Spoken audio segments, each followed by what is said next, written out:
안녕하세요. 오늘 저희 손에 들린 이 자료, 정말 흥미로운 질문을 던지고 있습니다. 네, 그렇습니다. 바로 우용구, 이용근 연구진의 인공 감염된 래뜨에서 귀 치료 효과라는 제목의 논문인데요. 맞아요. 그럼 잠시 1993년 KBS 9시 뉴스에서 상영된 한국인 피영준 기치료사가 미국에서 에이즈 환자를 치료했다는 기치료 영상을 하나 보고 논문으로 넘어가는 것이 좋겠죠.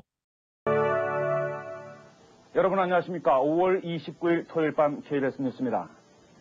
현대의학으로는 치료가 불가능한 에이즈를 한국인이, 그것도 한국의 전통적인 기를 이용해 치료하고 있어서 관심을 끌고 있습니다.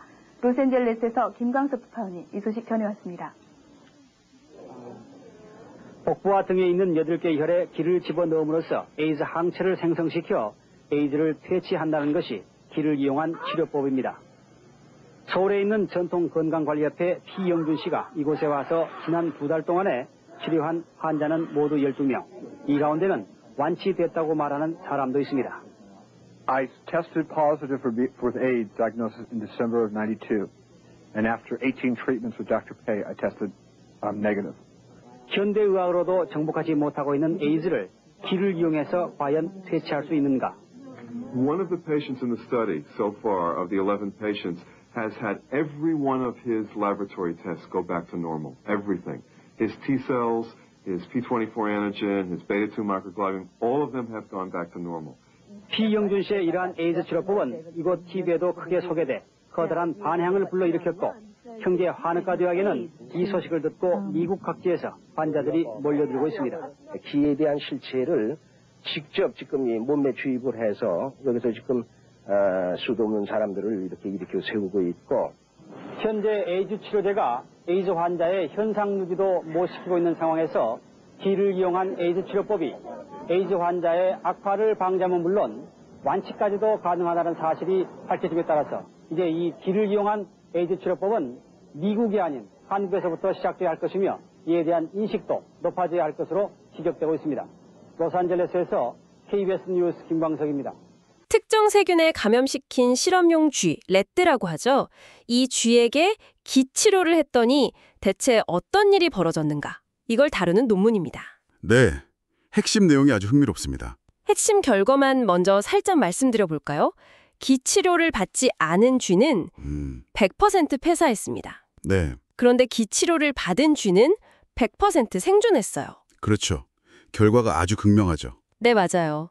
0%대 100%. 와, 이 극적인 결과가 나온 연구의 배경부터 또 어떤 방법을 썼는지, 결과는 어땠는지, 그리고 이게 대체 뭘 의미하는지 오늘 저희와 함께 좀 깊이 파헤쳐 보시죠.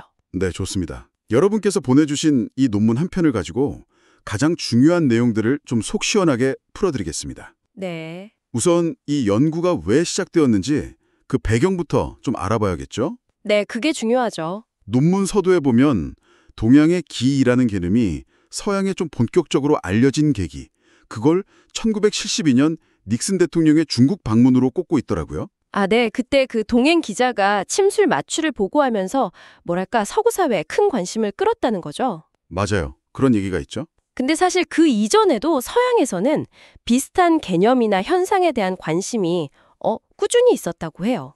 뭐 예를 들면 치유사, 힐러에 의한 어떤 치유 효과 연구 같은 것들이죠. 아, 그래요? 닉슨 방중 이전에도요? 네, 특히 1960년대 미국에서 심령 치유, 이게 좀 유행했을 때가 있었는데 그때 버나드 그레드라는 연구자가 진행한 쥐 실험이 상당히 흥미롭습니다. 버나드 그레드요? 어떤 실험이었나요? 그 갑상선종, 그러니까 목에 혹이 생긴 쥐들을 대상으로 실험을 했는데요. 치유사가 직접 손을 대지 않고 그냥 쥐 근처에 있기만 해도 그 쥐의 종양 성장 속도가 느려지는 걸 관찰했다는 거예요. 와, 정말요? 접촉 없이요? 네. 그래서 이 그레드라는 연구자는 이게 단순한 플라세보 효과, 뭐 심리적인 믿음 때문에 나타나는 그런 효과 이상일 수 있겠다, 이렇게 봤고요. 이 그레드의 연구가 이번 논문 연구진에게 직접적인 어떤 영감을 주었다고 합니다. 그렇군요. 그러니까 오래전부터 이런 비접촉 치유 효과에 대한 탐구가 있었고 그게 이 연구의 어떤 동기부여가 되었다. 이런 연결고리가 있네요. 흥미롭네요. 네, 맞습니다. 그리고 유럽 쪽으로 가면 역사는 훨씬 더 깊어져요. 오, 더요? 네, 논문에서는 고대 그리스 철학자 아리스토텔레스의 생기론, 그러니까 생명에는 뭔가 특별한 힘이 있다, 이런 사상이죠. 네네. 또 고대 이집트의 약손요법, 그리고 만병의 근원은 결국 자연 치유력이다, 이렇게 본 히포크라테스의 피지스, 피타고라스 학파가 말한 생체 에너지 같은 개념들을 쭉 언급하고 있습니다. 아, 정말 다양한 개념들이 있었네요. 심지어는요, 근대 과학의 아버지라고 불리는 뉴턴이나 또 합리주의 철학의 대가 데카르트조차도 말년에는 인간 내부의 어떤 설명하기 어려운 기라든가 신경 속에 흐르는 동물의 기, 애니멀 스피리츠 같은 것에 관심을 가졌다는 이야기도 소개하고 있어요. 뉴턴이랑 데카르트까지요? 와, 정말 의외인데요. 그 과학적 사고의 상징 같은 인물들이 그런 생각을 했다니 좀 놀랍네요. 그렇죠. 특히 그 데카르트가 몸 안의 어떤 책 흐름과 관련해서 언급한 부분이 있는데 이게 이번 연구진이 실험쥐의 혈액 분석을 시도하게 된 하나의 계기가 되었다고 하니까요. 과거의 아이디어가 현대 실험 설계에 영향을 미친 좀 재미있는 지점이라고 할 수 있겠죠. 네, 흥미롭네요.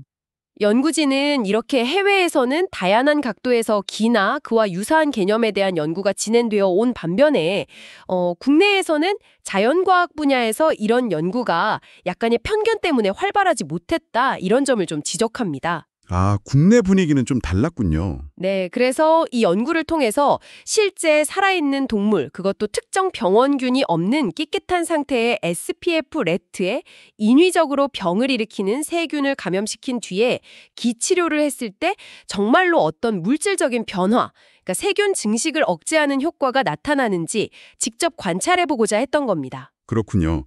그러니까 어떤 편견을 넘어서 객관적인 데이터를 한번 확보해보자, 이런 시도였네요. 자, 그럼 구체적으로 실험을 어떻게 설계했는지 한번 들여다볼까요? SPF 레트를 사용했다고 하셨는데 이게 정확히 어떤 건가요? 아, 네. SPF는 그 Specific Pathogen Free의 약자인데요. 말 그대로 특정 병원체가 없는 상태로 관리된 실험동물을 의미합니다. 아하, 연구 결과에 영향을 줄 수 있는 다른 숨어있는 감염 요인들, 이런 것들을 최대한 배제하기 위해서 사용하는 거죠. 이 연구에서는 생산업체 오리엔트 바이오에서 공급받은 육주령의 특정 품종 SD 렛들을 사용했고요. 암수 비율은 동일하게 맞췄습니다. 아하. 외부 변수를 최소화하기 위한 거군요. 알겠습니다. 그럼 이 깨끗한 쥐들에게 어떻게 감염을 시킨 건가요? 네, 연구진은 사람에게도 종기나 염증을 잘 일으키는 대표적인 화농성 세균이죠. 황색 포도상구균을 사용했습니다. 아, 포도상구균이요? 네, 야외에서 분리된 균주를 배양해서 약 1억 마리 정도 되는 세균, 그러니까 10의 8승 CFUML 농도로 만들어서요. 렛드의 한쪽 뒷다리 관절 안에 직접 주사했습니다. 일부러 감염을 유발한 거죠. 1억 마리요. 꽤 많은 양 같은데요. 그렇게 감염시킨 쥐들을 이제 어떻게 나누어서 실험을 진행했나요? 네, 쥐들을 두 그룹으로 나눴습니다. 한 그룹은 실험군으로 정해서 매일 기치료를 해줬고요. 다른 한 그룹은 대조군으로 정해서 아무런 처치도 하지 않았습니다. 네. 논문에 있는 표를 보면 각 그룹당 3마리씩 총 6마리를 사용한 것으로 보입니다. 아, 각 그룹에 3마리씩이요. 네, 기치료는 10년 이상 기공수련 경력이 있는 40대 후반의 남성 한 분이 진행했고요. 매일 오전 10시쯤에 쥐들이 들어있는 케이지에서 약 1m 정도 떨어진 거리에서요. 30분 동안 기를 방사하는 방식, 흔히 말하는 발공이죠. 이걸 2주 동안 실시했습니다. 1m 거리에서요? 그러니까 직접 접촉은 전혀 없이 진행된 거네요. 그렇죠. 비접촉 방식입니다. 쥐들은 그동안 멸균된 사료와 물을 자유롭게 먹을 수 있는 또 공기 조절 시설이 갖춰진 별도의 환경에서 사육되었고요. 근데 각 그룹에 3마리씩이면 사실 표본 수가 아주 적은 편인데 이 점은 나중에 다시 한번 짚어보도록 하죠. 실험이 끝나고 나서는 어떻게 평가를 했나요? 실험 기간인 2주가 지난 후에 살아남은 쥐는 마취를 시킨 다음에 심장에서 직접 피를 뽑았습니다. 혈액 검사를 하기 위해서죠. 간 기능이나 신장 기능 같은 걸 확인하려고요. 네. 반면에 실험 도중에 죽은 쥐들은 무균 상태에서 부검을 했습니다. 간, 비장, 신장 같은 주요 장기들을 꺼내서 처음에 주입했던 그 황색 포도장기균이 정말로 몸 전체로 퍼져서 문제를 일으켰는지 확인하기 위해 규름 배양 검사를 다시 실시했어요. 아, 체계적으로 진행했네요. 네, 연구 과정을 보면 상당히 체계적으로 통제하려고 노력한 흔적이 보입니다. 자, 이제 가장 궁금한 결과 부분입니다. 앞서서 0% 대 100%라는 엄청난 생존율 차이를 잠깐 언급했는데 이걸 좀 더 자세히 풀어주시죠. 네, 결과는 정말 뭐랄까 극명했습니다. 기 치료를 전혀 받지 않은 대조군 쥐 3마리는요. 세균 주입 후 13일째 되는 날 모두 죽었습니다. 13일 만이요? 3마리 다요? 네, 폐사율 100%죠. 그런데 매일 기 치료를 받은 실험균 쥐 3마리는 실험 기간 2주 동안 단 한 마리도 죽지 않고 모두 살아남았습니다. 폐사율 0%입니다. 와, 100% 대 0%. 이건 뭐 정말 통계적으로 따질 필요도 없이 그냥 눈에 확 들어오는 차이인데요. 아니, 이렇게까지 결과가 갈릴 수가 있나요? 그렇죠. 이 생존율 차이만 봐도 뭔가 강력한 요인이 작용했다는 걸 시사한다고 볼 수 있죠.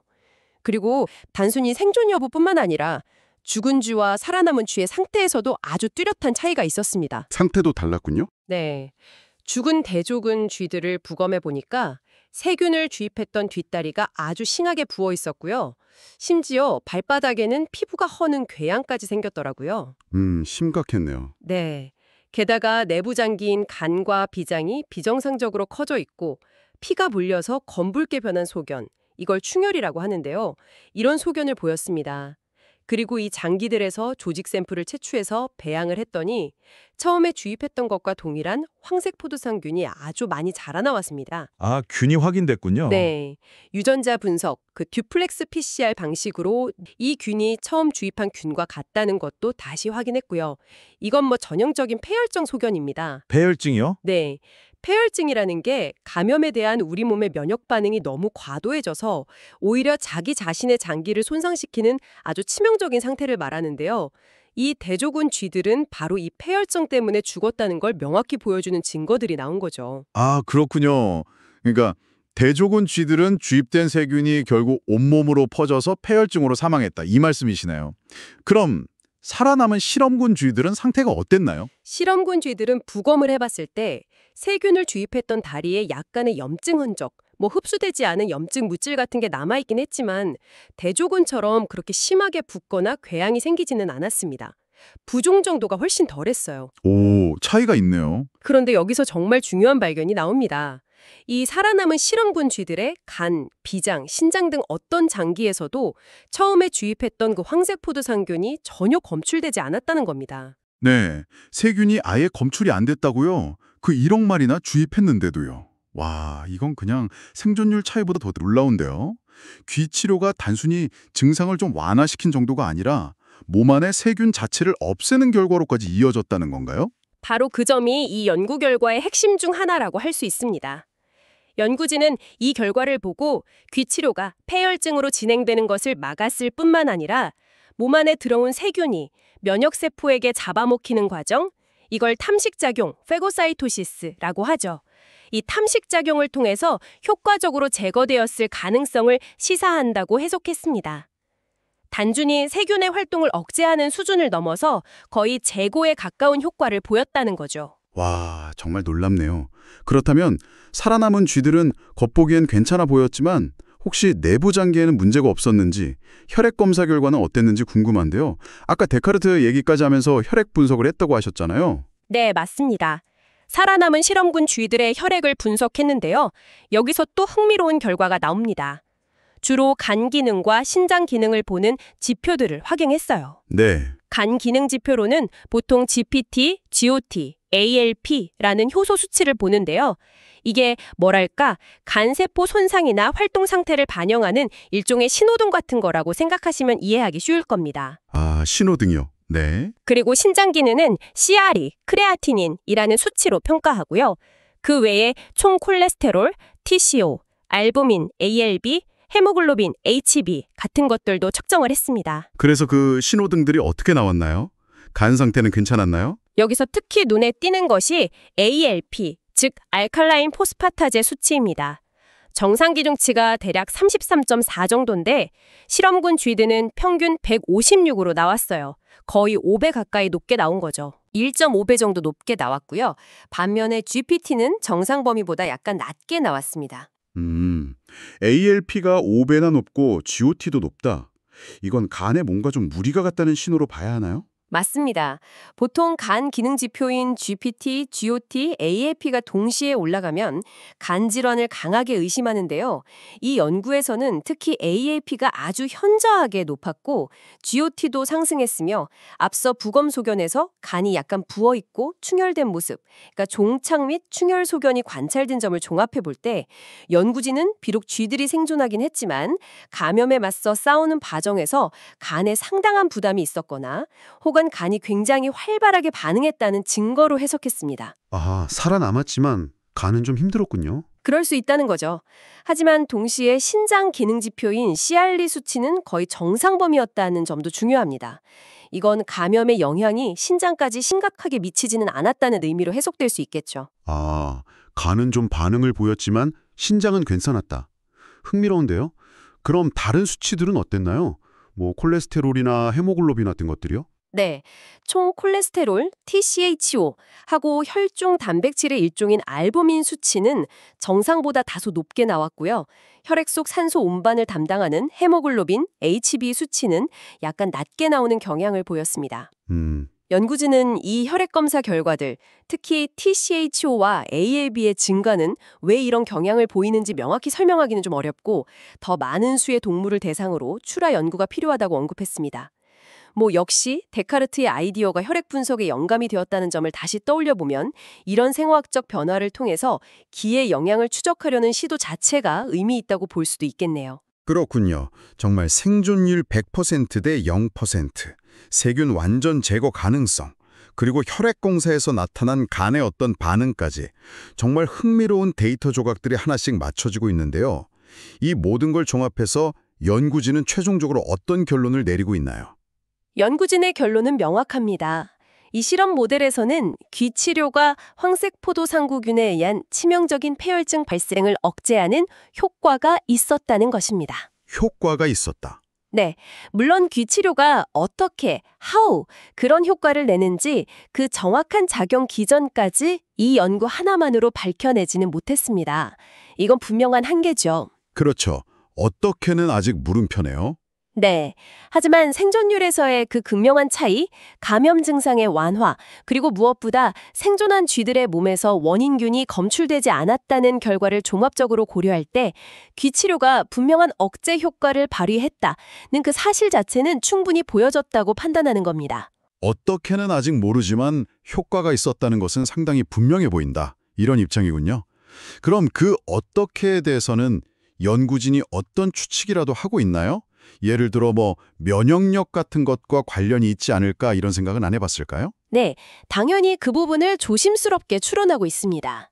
직접적으로 이 실험에서 면역세포 변화 같은 데이터를 측정한 것은 아니지만 다른 관련 연구들을 근거로 제시하고 있어요. 아, 다른 연구들을 참고해서요? 네. 예를 들어서 기공 수련을 꾸준히 한 사람들은 면역세포 중에서 T림프구, 특히 면역 조절에 중요한 역할을 하는 CD4 세포와 CD8 세포의 비율이 건강하게 유지되거나 증가해서 면역력이 강화된다는 그런 보고들이 있다는 점을 언급합니다. 아, 다른 연구에서 기수련과 면역력 강화의 연관성이 이미 보고된 바가 있군요. 그렇습니다. 이를 바탕으로 연구진은 기치료를 받은 쥐들이 폐혈증을 이겨낼 수 있었던 이유가 아마도 기치료를 통해서 쥐들의 면역 기능이 직접적으로 강화되었거나 혹은 감염으로 인해 떨어졌을 면역 기능이 다시 정상 수준으로 회복되었기 때문일 수 있다. 이렇게 추정하는 거죠. 면역 기능의 정상화나 강화. 네, 그렇게 면역력이 좋아지니까 아까 말씀드린 탐식세포, 페고사이트 같은 면역세포들의 활동이 활발해져서 침입한 세균들을 더 효과적으로 잡아먹고 제거했을 것이고 또 전반적인 면역 시스템의 균형, 즉 호메오스테이시스를 유지하는 데 도움이 되었을 거다. 이런 가설을 제시하는 겁니다. 그렇군요. 그러니까 기치료가 면역 시스템을 정상화하거나 강화시켜서 감염에 더 잘 싸우도록 만들었을 수 있다. 이런 가능성을 제기하는 거네요. 네, 바로 그런 가설입니다. 하지만 연구진 스스로도 이 연구의 한계점을 분명히 인지하고 있어요. 네, 아까 표본수 문제를 지적했었죠. 맞습니다. 가장 큰 한계는 역시 각 그룹당 쥐 3마리라는 표본 크기가 너무 작다는 점이죠. 이 결과가 혹시 우연은 아닌지 아니면 정말로 재현 가능한 효과인지 이걸 확인하려면 훨씬 더 많은 수의 동물로 반복 실험을 해보는 것이 필수적입니다. 그렇죠. 재현성 확인이 중요하죠. 네, 그래서 현재 추가적인 확장 실험과 더 정밀한 혈액 분석을 진행 중이라고 밝히고 있어요. 또한 앞으로는 T림프고 A형 분석, 그러니까 CD4, CD8 세포 분석이나 면역 관련 물질인 림포카인 측정 같은 면역학적 분석을 추가해서 기치료가 면역계에 정확히 어떤 영향을 미치는지 그 작용 기전을 더 명확히 밝혀낼 계획이라고 덧붙였습니다. 후속 연구 결과가 정말 궁금해지는데요. 자, 오늘 우리는 특정 세균에 감염된 래트 모델에서 기치료가 생존율과 세균 제거에 정말 극적인 차이를 보였다는 한 연구 결과를 깊이 있게 살펴봤습니다. 네, 정리해보면 그렇죠. 기치료 그룹은 100% 생존하고 세균도 검출되지 않은 반면 대조군은 100% 폐사했죠. 혈액 검사에서는 또 생존한 쥐들도 간에 상당한 스트레스 반응이 있었음을 시사하는 결과가 나왔고요. 네, 정말 대단히 흥미로운 결과임에는 틀림없습니다. 하지만 다시 한번 강조하자면 이 연구는 표본수가 매우 적고 어떻게 기치료가 이런 효과를 내는지에 대한 명확한 답을 주지는 못합니다. 맞아요. 그 점은 분명히 해야죠. 연구진의 추론처럼 면역력 강화와 관련이 있을 수도 있겠지만 아직은 가설 단계이죠. 이 연구는 이러한 현상이 관찰되었다는 그 사실 자체를 보고하는 데 중점을 두고 있다. 이렇게 이해하는 것이 중요합니다. 맞습니다. 결과의 의미를 해석하는 데 있어서 상당히 신중해야 할 것 같습니다. 자, 이제 마무리하면서 청취자 여러분께 질문을 하나 던져볼까 합니다. 네. 오늘 살펴본 이 연구 결과와 더불어서 논문에서 언급되었던 아리스토텔레스의 생기론이나 피타고라스의 생체 에너지 같은 아주 오래된 개념들, 그리고 기라는 현상을 어떻게든 과학적으로 이해하고 측정해 보려는 현대의 여러 노력들을 함께 생각해 볼 때 이 연구 결과는 우리에게 어떤 질문을 던질까요? 의미심장한 질문이네요. 만약에요, 정말 만약에 집중된 의식이나 소위 발산된 기라는 것이 이 실험에서처럼 감염과 싸우는 것 같은 아주 구체적인 생물학적 과정에 영향을 미칠 수 있다면 그 연결고리는 과연 무엇일까요? 네. 연구진이 추론한 것처럼 면역 시스템을 통하는 경로일까요? 아니면 우리가 아직 전혀 알지 못하는 다른 생리적인 경로가 있는 걸까요? 혹은 뭐랄까, 전혀 새로운 방식의 상호작용일 가능성도 배제할 수는 없을까요? 이 연구가 여러분 각자에게 기존의 생물학적 또 의학적 이해의 틀에 대해서 어떤 흥미로운 질문이나 생각을 떠올리게 하는지 한번 잠시 곱씹어 보시는 것도 좋겠습니다.